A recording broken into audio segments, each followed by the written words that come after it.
So చాలా మంది పిల్లలు ఇమ్యూనిటీతో బాధపడతా ఉంటారు కదా, పిల్లలకి పెద్దలకి ఏదైనా ఇమ్యూనిటీ స్ట్రాంగ్ ఉండడానికి ఇమ్యూనిటీ అదే రెసిస్టెన్స్ పవర్ వ్యాధి నిరోధక శక్తి ఏదైనా చెప్పండమ్మా. ఈ మధ్య కాలంలో చాలా మంది ఈ యొక్క శక్తి లేకపోవడం చేత చిన్న చిన్న వాటికి అనారోగ్యం పాలైపోయి చాలా బాధపడుతున్నారమ్మా.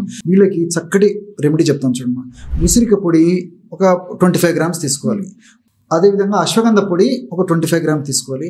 అదేవిధంగా తిప్పతీగ పొడి అమ్మా, తిప్పతీగ పొడి కరోనా టైంలో విపరీతంగా దీనికి ప్రాచుర్యం వచ్చిందమ్మా. తిప్పతీగ పొడి సో వైరస్ను హరించేటువంటి అద్భుతమైన గుణం ఉన్నట్టు కూడా పరిశోధనలో కూడా నిరూపితమైంది. సో ఉసిరిక పొడి, అశ్వగంధ పొడి, తిప్పతీగ పొడి మీకు అన్ని మనకు మార్కెట్లో దొరుకుతాయి. ఒక్కొక్కటి 25 grams చొప్పున తీసుకోవడం వల్ల 75 grams ఔషధం రెడీ అయిపోతుంది. సో పెద్దవాళ్ళు అయితే దాదాపు 2 grams వరకు రోజు ఒక్కసారి కానీ 2 సార్లు కానిమ్మా, అంటే ఉదయం పూట 2 grams, రాత్రి 2 grams తీసుకోవచ్చు. లేకపోతే రోజు ఏదో ఒక టైంలో ఒక 2 grams తీసుకున్నా సరిపోతుందమ్మా. దాన్ని తేనెతో కానీ పాలతో కానీ వాటర్లో కానీ కలుపుకొని తీసుకోవచ్చు.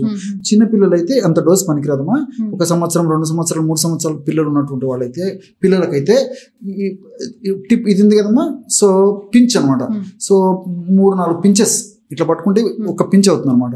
సో 3-4 సార్లు ఇలా పట్టుకొని ఎంత పౌడర్ వస్తుందో అంత ఒక చిన్న ప్లేట్లో వేసేసుకొని తేనెతో కానీ లేకపోతే దాన్ని పిల్లలు తాగలిగితే పాలలో కలిపివచ్చు, లేకపోతే తేనెతో రంగరించవచ్చు.